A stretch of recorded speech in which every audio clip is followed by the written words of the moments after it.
Hello everyone, welcome back to this YouTube channel. तो जैसा कि आप जानते हैं कि इस सेशन में हम लोग लूसेंट बुक का 1000 इंपॉर्टेंट क्वेश्चन का सीरीज कर रहे हैं। तो ऑलरेडी हम लोगों ने 500 क्वेश्चन कवर कर लिया है। तो सारे वीडियो जाके देख लीजिए, चैनल पे प्लेलिस्ट आपको पूरा मिल जाएगा। तो चलिए वीडियो शुरू करते हैं। इसमें हम लोग 501 से शुरू करेंगे क्वेश्चन नंबर। तो चलिए देखते हैं। क्वेश्चन दिया गया कि अर्जुन पुरस्कार, ठीक है, जो अर्जुन पुरस्कार है इसके बारे में पूछा जा रहा है कि किस वर्ष इसको मतलब शुरू हुआ था। यानी कि ये जो अर्जुन पुरस्कार है ये खेल जगत में दिया जाता है। तो यही पूछा जा रहा है कि जो अर्जुन पुरस्कार है ये किस वर्ष शुरू हुआ था। तो स्टार्टिंग अगर बात करें कि कब से शुरू हुआ था तो 1961 में, ठीक है, 1961 से ये पुरस्कार दिया जा रहा है।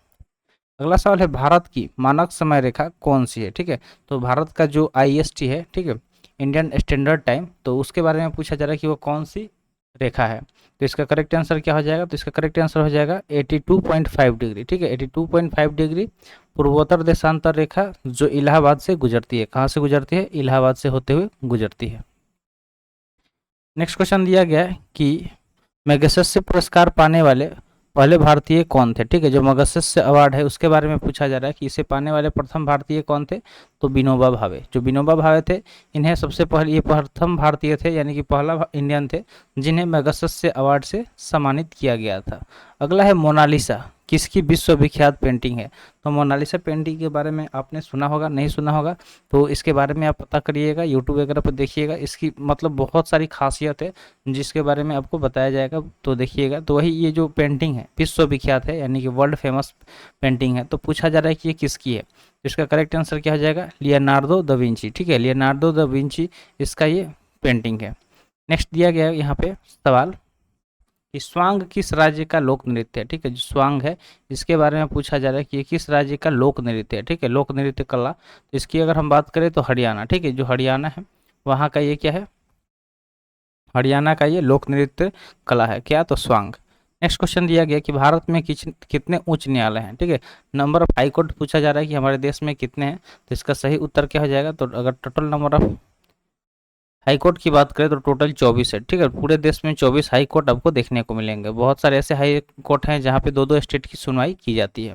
तो बताइए कौन कौन से ऐसे हाई कोर्ट हैं जहाँ पे दो दो स्टेट की या दो मतलब एक से अधिक स्टेट की सुनवाई की जाती है। कमेंट सेक्शन में पता करके जरूर बताइएगा।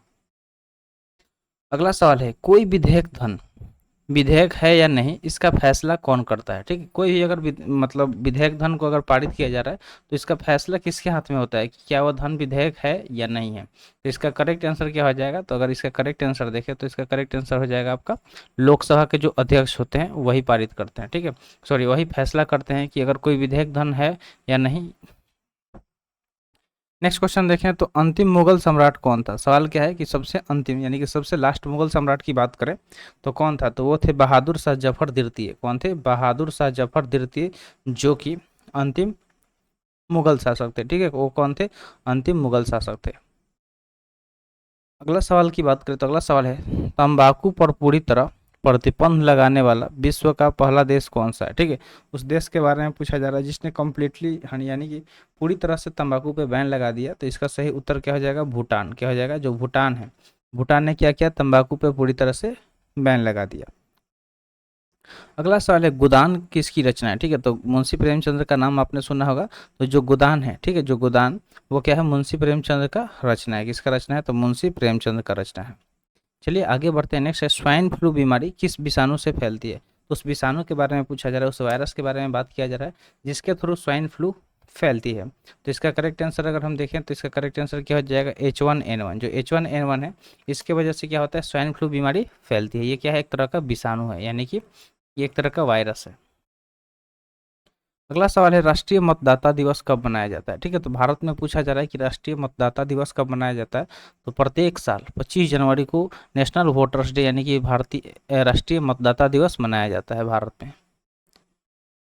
नेक्स्ट सवाल है, भारत सरकार का संवैधानिक मुखिया कौन होता है। जो संवैधानिक मुखिया की बात हो रही है कि भारत देश सरकार का संवैधानिक मुखिया आखिर कौन होता है। तो इसका करेक्ट आंसर क्या हो जाएगा? तो इसका करेक्ट आंसर अगर हम देखें तो राष्ट्रपति हो जाएगा। कौन हो जाएंगे? जो राष्ट्रपति, वो भारत सरकार के संवैधानिक मुखिया होते हैं।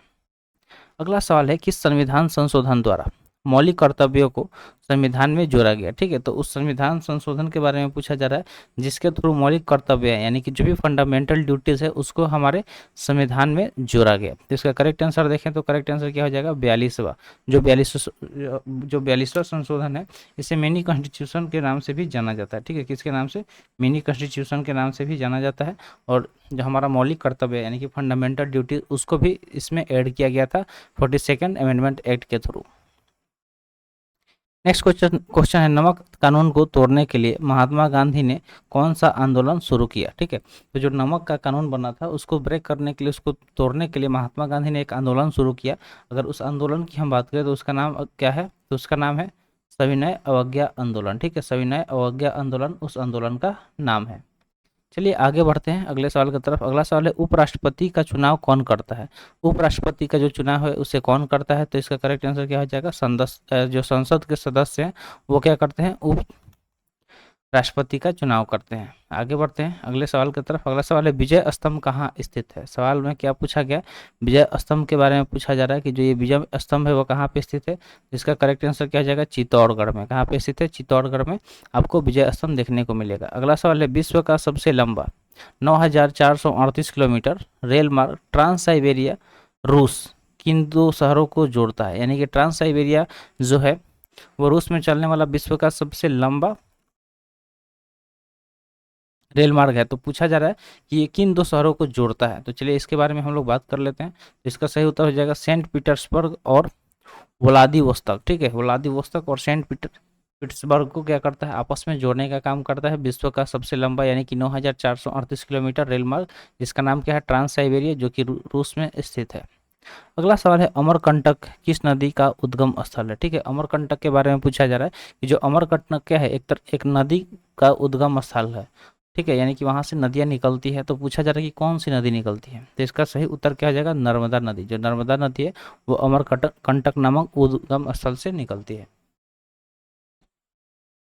नेक्स्ट क्वेश्चन है भारत में जिप्सम का सर्वाधिक उत्पादन किस राज्य में होता है? जिप्सम के बारे में पूछा जा रहा है कि जो जिप्सम होता है इसका सर्वाधिक उत्पादन किस राज्य में होता है? तो इसका सही उत्तर हो जाएगा राजस्थान। जो राजस्थान है वहाँ पे आपको जिप्सम का सर्वाधिक उत्पादन देखने को मिलेगा। नेक्स्ट क्वेश्चन है अंग्रेजी ईस्ट इंडिया कंपनी ने भारत में पहला कारखाना कहाँ लगाया? जो इंग्लिश ईस्ट इंडिया कंपनी है उसके बारे में पूछा जा रहा है कि उसने भारत में अपना पहला कारखाना कहाँ लगाया? तो इसका सही उत्तर क्या हो जाएगा? रूस में। कहाँ लगाया? सॉरी, रूस कर रहे हैं, सूरत। ठीक है, सूरत गुजरात में, रूस बोला गया, ऊपर रूस लिखा था तो वही पढ़ दिए। सूरत जो है गुजरात में स्थित है, शहर है, वहाँ पे अंग्रेजी ईस्ट इंडिया कंपनी ने भारत में अपना पहला कारखाना लगाया था।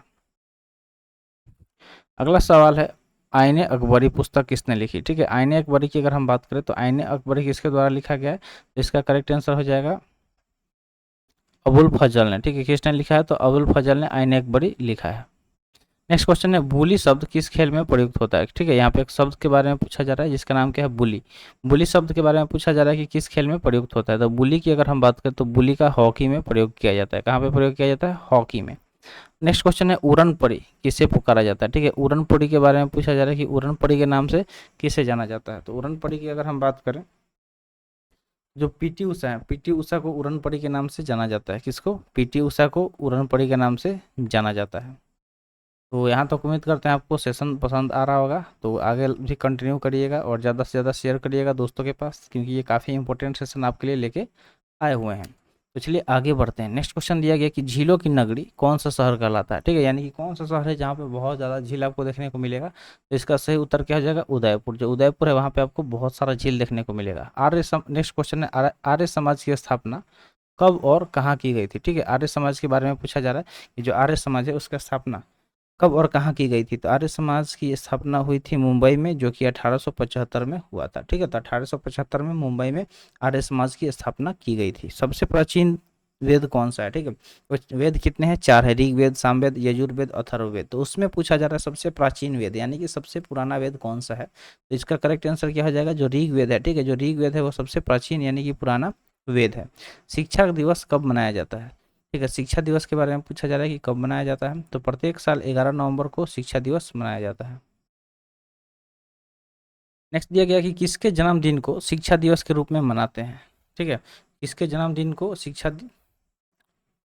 दिवस के रूप में मनाते हैं? तो इसका सही उत्तर क्या हो जाएगा? तो इसका सही उत्तर हो जाएगा आपका कि भारत के पहले शिक्षा मंत्री मौलाना अब्दुल कलाम आज़ाद के जन्मदिन को क्या किया जाता है? प्रत्येक साल शिक्षा दिवस के रूप में मनाया जाता है। नेक्स्ट क्वेश्चन है भाभा परमाणु अनुसंधान केंद्र कहाँ स्थित है? ठीक है, किसके बारे में पूछा जा रहा है? भाभा परमाणु अनुसंधान केंद्र के बारे में कि ये कहाँ पे स्थित है।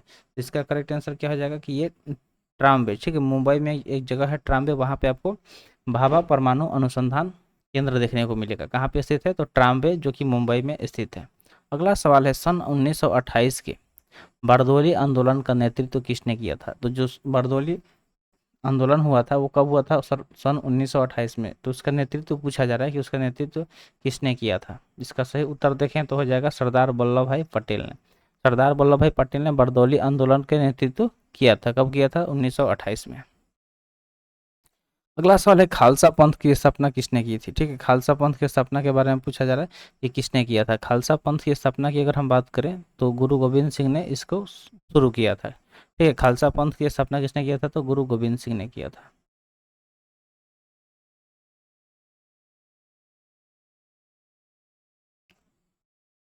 तो गाइस नेक्स्ट क्वेश्चन दिया गया है कि मुगल वंश की स्थापना किसने की थी? ठीक है, किसके बारे में पूछा जा रहा है? मुगल वंश के बारे में कि जो मुगल वंश था इसकी स्थापना किसने की थी। इसका सही उत्तर क्या हो जाएगा? बाबर। बाबर ने मुगल वंश का स्थापना किया था। किसने किया था? बाबर ने। भारत की पहली महिला आईपीएस अधिकारी कौन थी? ठीक है, भारत की पहली महिला आईपीएस अधिकारी की बात करें तो ये हो जाएंगी किरण बेदी। ठीक है, जो किरण बेदी है वो भारत की पहली महिला आईपीएस अधिकारी थी। अगला सवाल है कथक किस राज्य का शास्त्रीय नृत्य है? ठीक है, कथक के बारे में पूछा जा रहा है कि जो कथक है ये किस राज्य का शास्त्रीय नृत्य है? तो कथक उत्तर प्रदेश का शास्त्रीय नृत्य है। नेक्स्ट क्वेश्चन है टीपू सुल्तान की राजधानी कौन सी थी? तो टीपू सुल्तान की राजधानी की बात करें तो श्रीरंगपट्टनम था। ठीक है, जो श्रीरंगपट्टनम वो टीपू सुल्तान का राजधानी था। चाइना मैन शब्द किस खेल में प्रयुक्त होता है? ठीक है, यहाँ पे एक शब्द के बारे में पूछा जा रहा है कि जो चाइना मैन शब्द है वो किस खेल में प्रयुक्त होता है।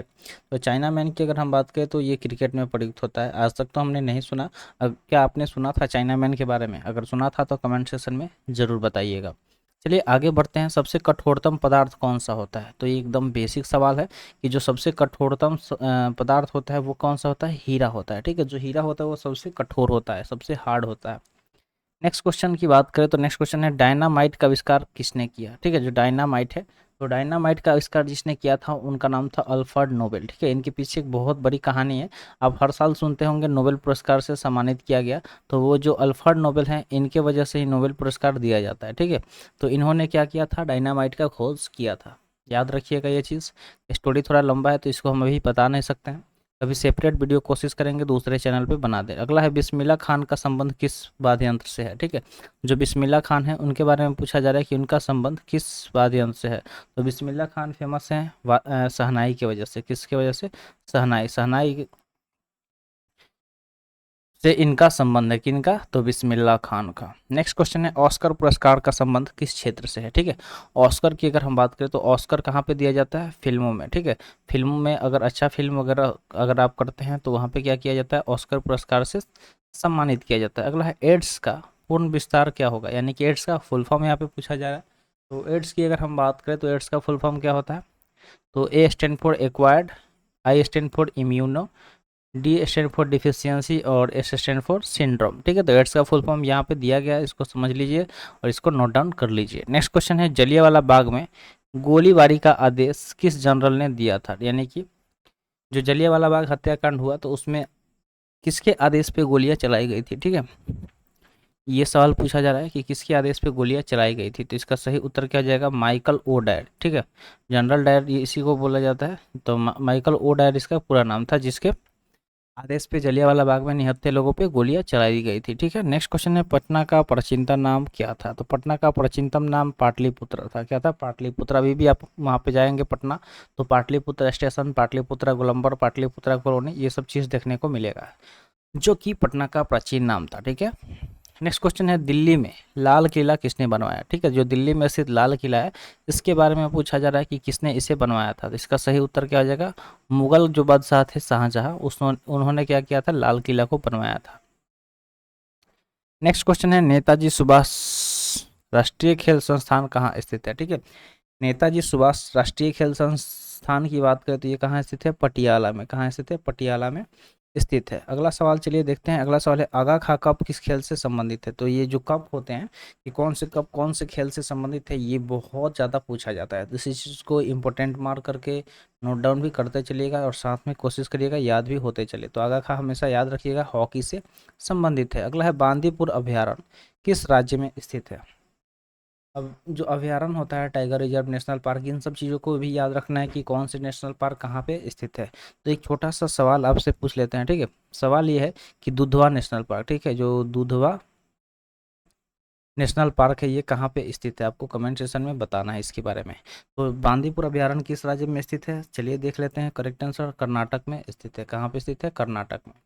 नेक्स्ट क्वेश्चन है भाप इंजन का आविष्कार किसने किया था। जो भाप इंजन है, ठीक है, स्टीम इंजन, उसके बारे में पूछा जा रहा है कि इसका आविष्कार किसने किया था। तो जेम्स वाट नाम के एक साइंटिस्ट थे जिन्होंने क्या किया था, भाप इंजन यानी कि स्टीम इंजन का आविष्कार किया था। नेक्स्ट क्वेश्चन चलिए देखते हैं। रेडियो का आविष्कार किसने किया। जो रेडियो अभी तो बहुत कम ही आपको देखने को मिलता है, लेकिन पहले बहुत ज़्यादा लोग इस्तेमाल करते थे रेडियो, ठीक है। तो वही रेडियो के बारे में पूछा जा रहा है कि जो रेडियो था उसका आविष्कार किसने किया था। करेक्ट आंसर इसका देखिए तो ये इटली के निवासी थे जिन्होंने रेडियो का आविष्कार किया था। कहाँ के निवासी थे, इटली के। तो उनका नाम था मार्कोनी, ठीक है, मार्कोनी, जो कि इटली के निवासी थे। उन्होंने क्या किया था, रेडियो का आविष्कार किया था। तो उम्मीद करते हैं आज के सेशन में जो भी क्वेश्चन कवर कराए गए होंगे आपको अच्छे से समझ में आ गया होगा। तो आज के लिए इतना ही, मिलते हैं फिर अगले वीडियो में। थैंक्स फॉर वॉचिंग, जय हिंद।